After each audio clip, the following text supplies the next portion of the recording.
யூனிவர்ஸோட நம்ம ஒரு part of the universe. நம்ம பிறந்ததுக்கு கண்டிப்பா காரணம் இருக்கு. அந்த காரணத்தை தேடி கண்டுபிடிங்க, அதை நினைவாக்குங்க. அதையே நம்ம சித்தார்த்த அபிமன்யு சொல்ற மாதிரி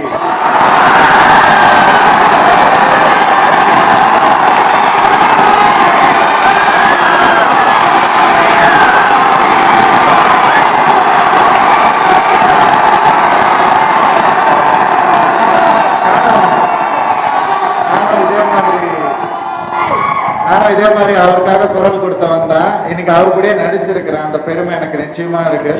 அரவிந்த் சாமி சார் அவர் சொன்ன ஒரு வார்த்தை, தனி ஒருவன்ல நிறைய டைலாக்ஸ் அந்த மாதிரி இருக்கு. அதெல்லாம் சிலதெல்லாம் படத்துல வரல, லென்த்னால தூக்கிட்டோம். அதுல ஒன்று நான் உங்ககிட்ட சொல்லணும்னு ஆசைப்படுறேன். எங்க அண்ணனுடைய டைலாக் ஒன்று ரொம்ப பிடிச்ச டைலாக். ஒரு ஐபிஎஸ் ஆஃபீஸர் நான் மித்ரன் போயிட்டு ஒரு உயர் அதிகாரிகிட்ட வந்து சித்தார்த்த அபிமன்யுவை அரெஸ்ட் பண்ணணும் அப்படின்னு சொல்லி நான் கேட்பேன். அதுக்கு அவர் எவ்வளோ பெரிய ஆள் தெரியுமா, அதெல்லாம் முடியாது அப்படின்னு சொல்லி சொல்லுவார்.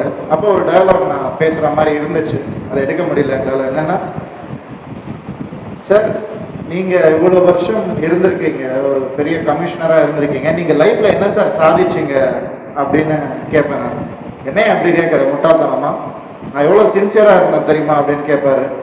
திருப்பி நான் கேட்பேன், இல்லை சார் நீங்கள் லைஃப்பில் என்ன சாதிச்சிங்க சார். ஏன் திருப்பி இப்படி பேசுகிறேன், நான் சின்சியராக இருந்த 20 வருஷமா சொல்கிறேன்ல அப்படின்பாரு. சார் சின்சியராக இருக்க வேண்டியது உங்கள் கடமை, அது சாதனை கிடையாது.